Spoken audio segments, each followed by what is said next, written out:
Hello friends, this is Muzaffar Ahmed, teacher, Higher Secondary School, Dangiwacha. During this lockdown, I had thought it many a time that I would record some videos for you, but you know how much cumbersome it is to upload those videos. So I thought that it would be better if I switch over to recording audio clips only so that it would be easy for you to be in touch with your studies. So this is such an experience, it is first experience of such nature, and today I have thought that I would be speaking to the 12th class students only, and I have chosen a poem from their syllabus, that is Punishment in Kindergarten by Kamala. A very important poem so far as your examination is concerned. Question or different things, one way or the other way, you are asked a question from this very poem. Sometimes a reference to the context pattern, sometimes a line is to be explained, sometimes a question on poetic techniques, other things. So before talking about the poem, a brief introduction about the poet Kamala. Kamala, as you know, that she was an Indian poet or an Indian poetess. And one thing that's watchword or a catchword about this Kamala is that she was in a way notorious for writing very boldly and writing very frankly. She talked about her style of writing, or her content was that was in a way very much can say that worth objection in a society that was very conservative. Many a times she was criticized, and she was criticized very bitterly. How she handled that criticism was a different issue, because she was a mature lady, she was a lady of higher sensibility. She could not let that criticism take toll on her. Let's not talk about that thing. Let's come back to the poem only, because I know that time does not allow me to talk about the poet in detail. Otherwise, there are so many good things about the poet. Let's talk about this poem. The poem is based on 3 stanzas. And the very first word in the poem is today. That means the poet is talking about present. Today the world is a little more my own. This is the first line of the poem, talking about the present. From the second line of the first stanza till the end of the second stanza, the poet will take you to the past. She will be discussing past only. When she was a child, when she was a student of KG, kindergarten. Because the poem is talking about punishment in kindergarten. So she'll be recording that episode only. And when you go into the third stanza, the very first line is there. The words are muffled now. Now is important here, because now is present again. So see the path of this poem. It is circular. It completes the circle.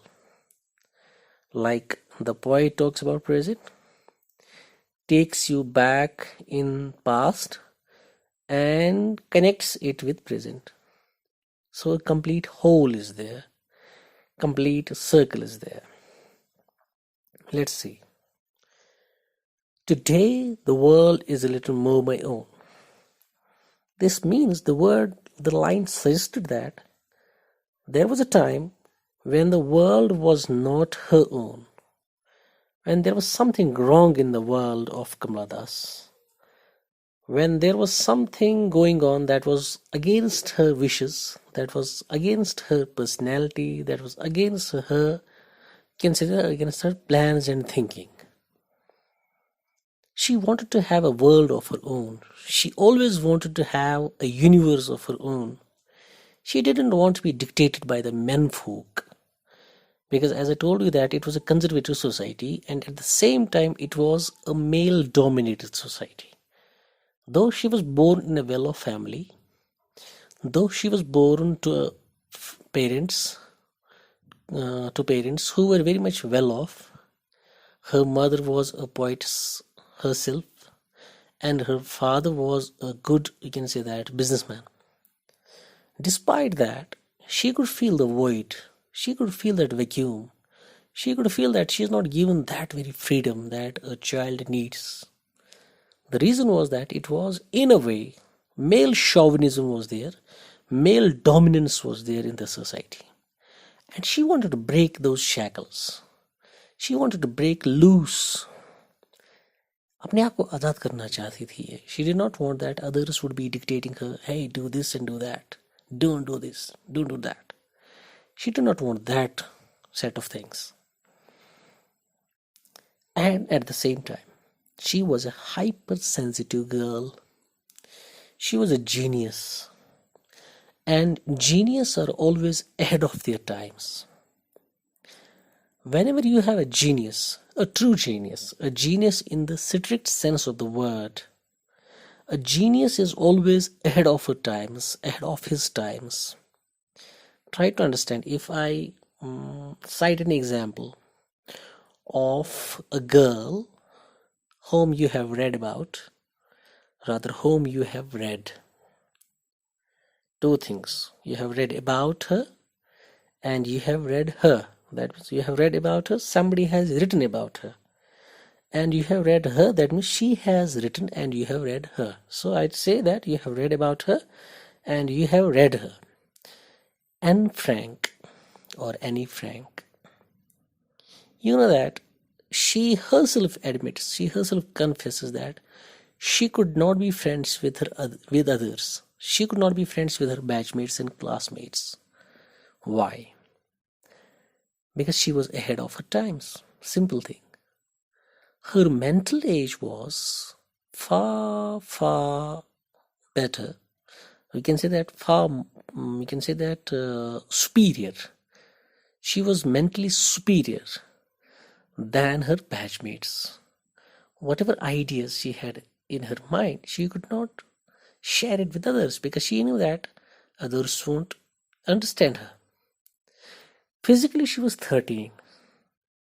I'm talking about Frank, Miss Frank, Annie Frank. Physically, she was only, I'm referring to her from the Diary of a Young Girl. I'm referring to that. I presume that you all have read that. She says that I could not be friends with others. The only reason is that physically she was 13 and all her classmates were 13 or 14 or 12.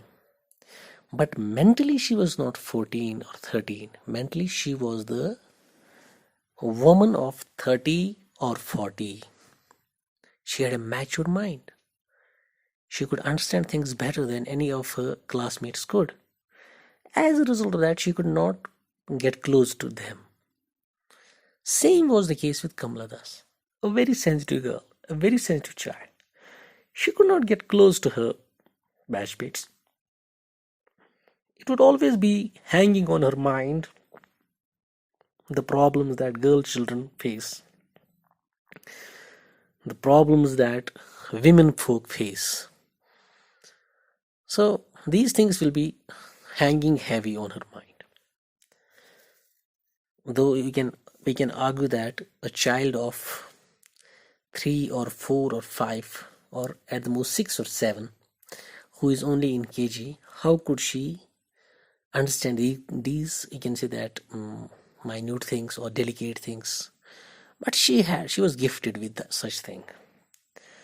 Another thing that maybe there might have been some issues in her household. There might have been some issues with her parents also. She was very much, you can say that, close to her mother, very much close to her mother. But maybe there might have been some issues with other family members. So the world was not her own at that time. But now she's a grown-up lady. She's a princess of her. She's the princess of her universe. And she announces, today the world is a little more my own. No need to remember the pain a blue-frocked woman caused, throwing words at me like pots and pans, to drain that honey-colored day of peace. Why don't you join the others? What a peculiar child you are. She recollects all the things that had happened on that picnic day. She will tell you that picnic day, when she had gone on a picnic with her batchmates and schoolmates, and with that teacher, blue-frocked woman, that teacher, that blue-frocked lady, this girl, as I told you, that she would not be mixing with others. She would be keeping herself away from others, aloof, away. She would not mix up with others easily. When this peculiar behavior, as far as the teacher's conception is concerned, as far as the teacher's, you can say that, perception is concerned, she thought that it was a peculiar behavior, strange behavior of that girl child. So she yells at her, hey, why don't you join the others? What a peculiar child you are. So she is rebuked, she is insulted. And this insult has an influence on the psyche of the student. Two types of punishments are there. One punishment is that when somebody is beaten physically, it hurts the physique only, it hurts the body.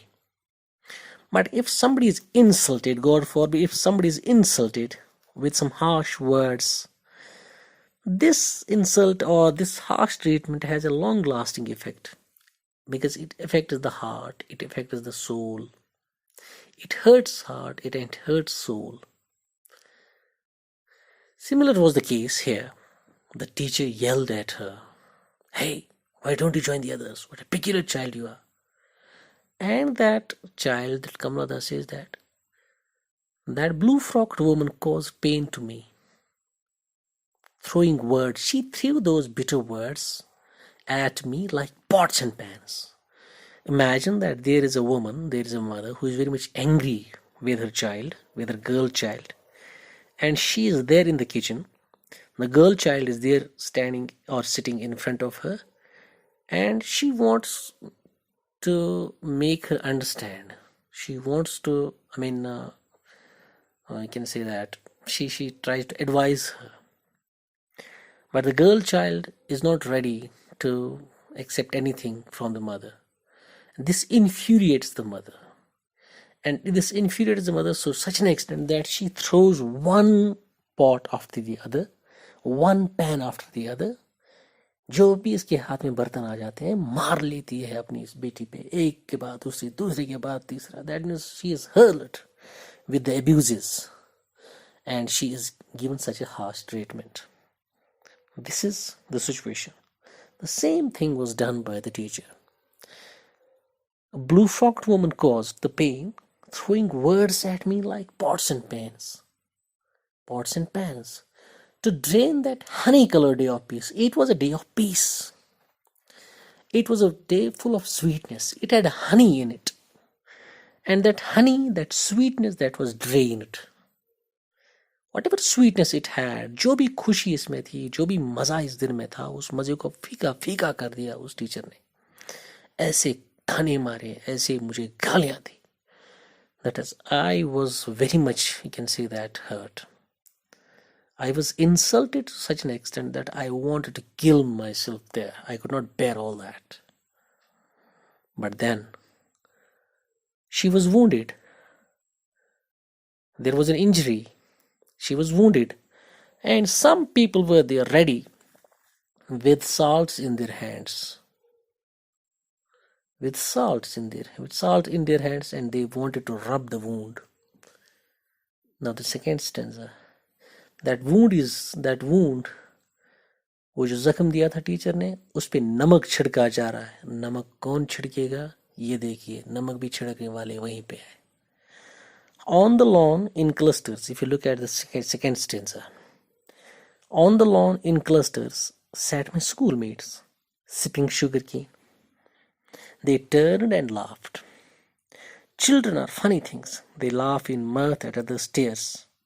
I buried my face in the sun-warmed hedge and smelled the flowers and the pain. Oh.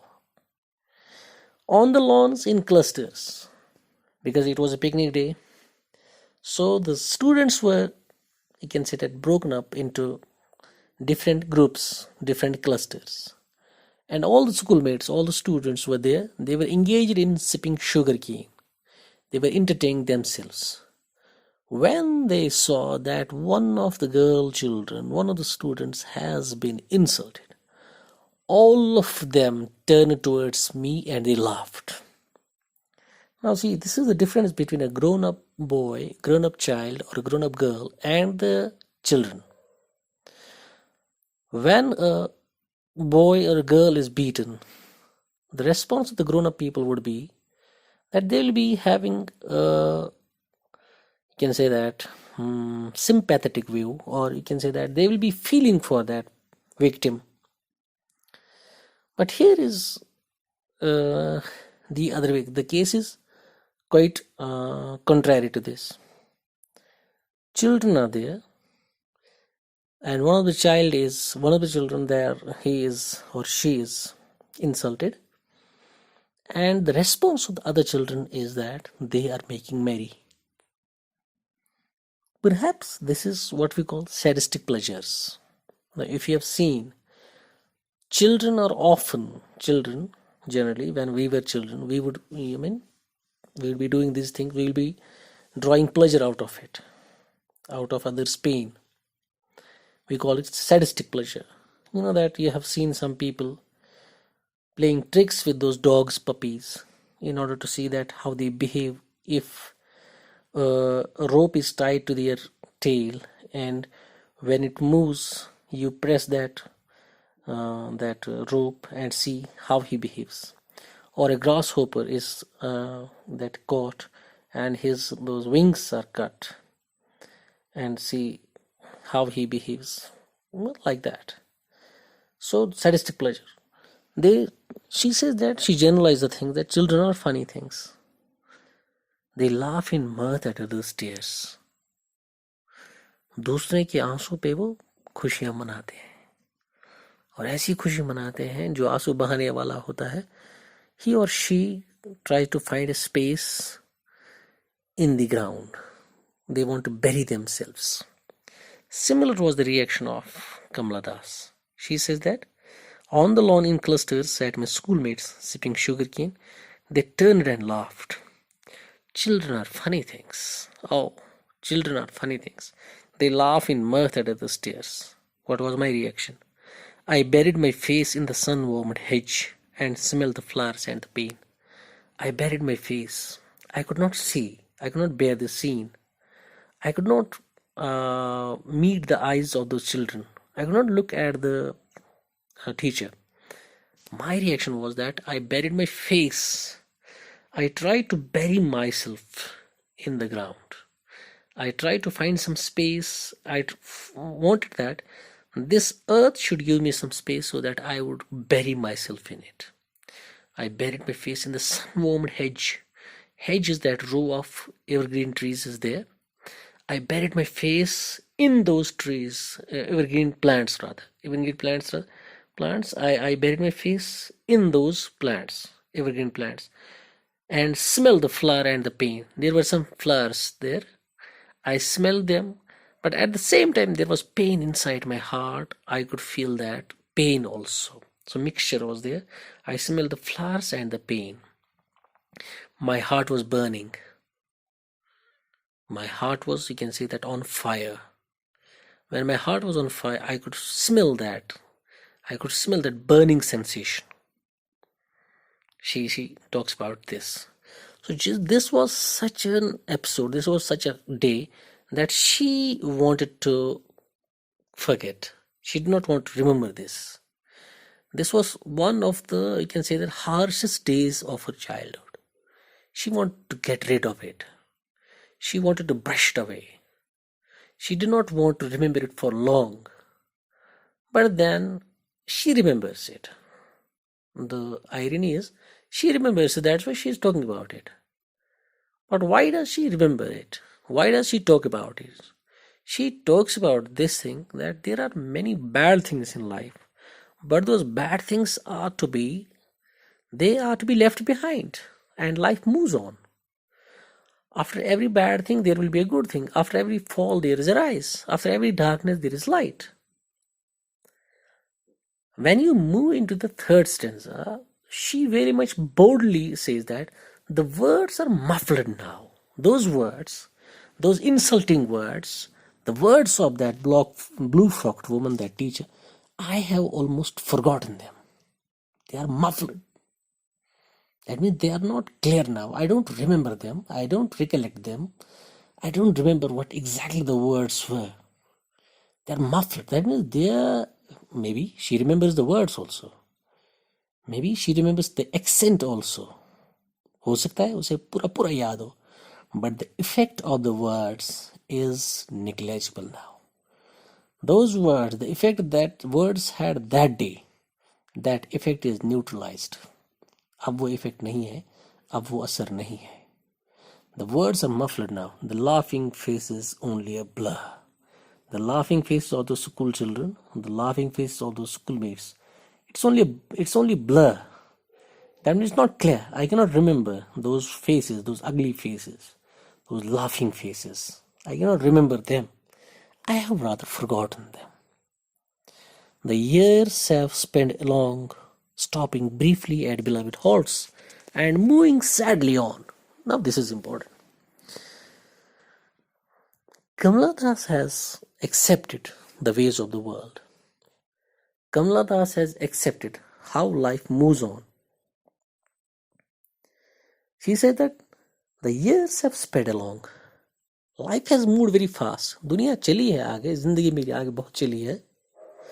The life has moved, and it has moved very fast.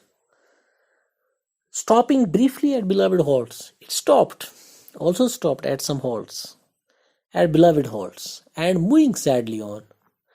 Now this is very important.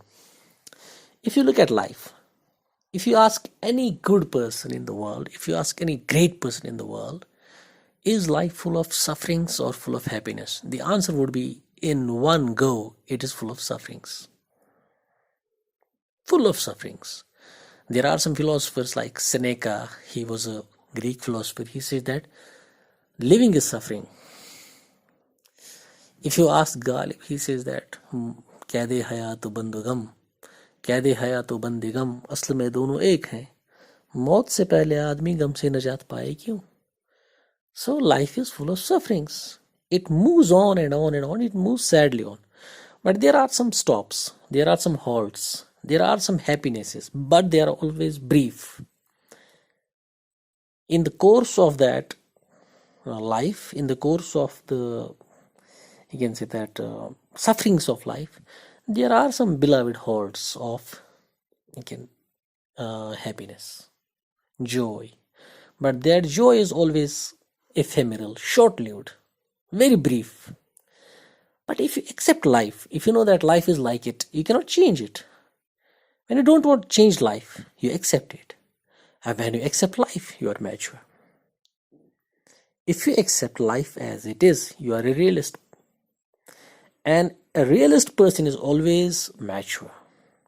You are not an idealist. You don't want to say that this should be there and that should be there and that should be there. No. Things are there, things come to you, you accept them. You do your best, and whatever comes your way, if you accept that, that means you are the finest person, you are the most happy rather. You are the person who has peace of mind. And a person who has peace of mind has every wealth in the world. Now, if I look at it from the religious point of view, whosoever is satisfied with what Allah has given us. He has peace of mind. Khairihi wa sharrihi min Allahi ta'ala. If I have some joy, it's from Allah. If I have some sorrow, it's from Allah. In both ways, I will stand firm. In both ways. When I am given some joy, I say Alhamdulillah. If I am given some sorrow, some tragedy befalls me, I say that Inna lillahi wa inna ilaihi rajiun. In both the cases, I remembered God, because He only is the source of all these things, and He only is the agency, not the agency. Sorry, He only has the power to bail us out of any kind of danger or tragedy or other things. So when you say that khairi wa sharri min Allahi ta'ala, you accept things, and when you accept things, you are at ease. गम और खुशी में फर्क न महसूस हो जहां मैं दिल को उस मुकाम तक लाता चला गया. When you reach that level, when you don't see any difference between grief and sorrow, you know that behind the sorrow there is joy. Grief and joy, sorrow and happiness. You don't see the difference between these two, sorrow and joy, happiness and unhappiness, whatever it is. Because you know that after every joy there is a sorrow, after every sorrow there is a joy, after every night there is a day, after day there is night, after every fall there is a rise, after every rise there is a fall. So these things, this is music of life. If you accept this music of life, you are at ease. You are at ease. You have peace of mind. That's why she says that my mind has found an adult peace. My mind has found an adult peace. This is peace of mind. This means she is mature. She has accepted the rules of the life. She has accepted the rules of world, ways of the world. So when she knows that these things hardly matter. Now, if anybody yells at her, it hardly matters. If anybody praises her, it hardly matters. She is such a lady now who is mature enough to take everything very casually and very lightly. The praises she may be showered, it has no effect. The criticism that she may be facing, it has no effect. Because she is the princess of her own world. She knows her own ways. She knows how to behave. She knows how to be at peace with things. That's why she says that no need to remember that picnic day when I lay hidden by a hedge, watching the steel white sun standing lonely in the sky. Why should I bother myself remembering that past picnic day when I was laying hidden by that sun-warmed hedge and I was watching that steel white sun standing lonely in the sky. That steel white sun,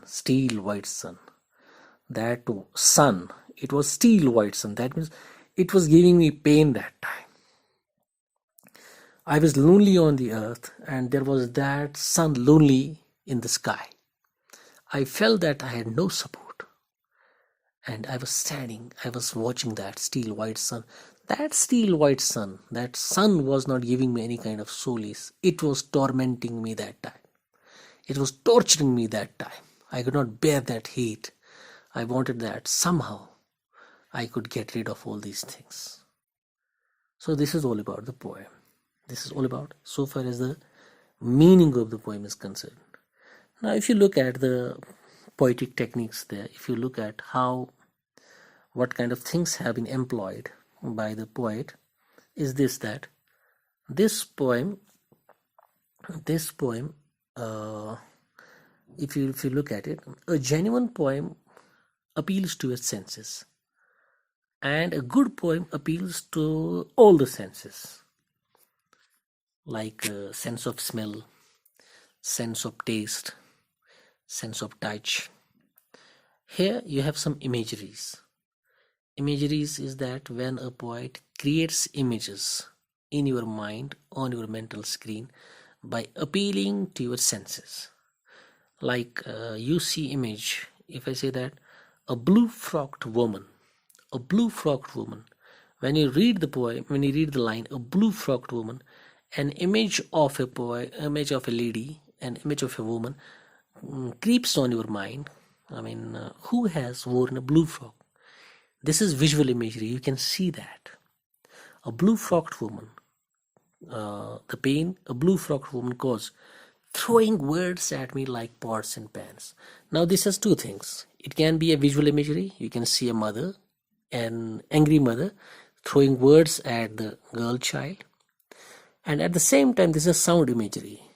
When those pots and pans are thrown, they produce a sound. They make a sound, harsh sound, tine, tine, like that. This is that sound imagery. Throwing words at me like pots and pans. To drain that honey-colored day of peace. This honey, the word honey, brings sweetness on your tongue. And this is tactile imagery, gustatory imagery, sorry. Gustatory imagery. That means taste experience. So, three things are there. On the lawn in clusters sat my schoolmates. Again, you can visualize this visual imagery. There is a lawn. On the lawn, there are schoolmates sitting in clusters, sitting in groups. What were they doing? Sipping sugar cane. Again, taste imagery, taste experience. They turned and laughed. Again, sound imagery. Children are funny things. They laugh in mirth at others' tears. I buried my face in the sun-warmed hedge. Sun-warmed hedge. Sun-warmed hedge. That hedge, a row of evergreen plants, that is warm, that has received the heat from the sun, and it is warm now. That warmth can be felt by the skin. So this is again that we call that tactile imagery, sense of touch. Warmth can be felt by the sense of touch, with the sense of touch, not by the sense of, but with the sense of touch. And smell the flowers and the pain. Now smell imagery, olfactory imagery. Smell the flowers and the pain. The words are muffled now. The laughing face is only a blur.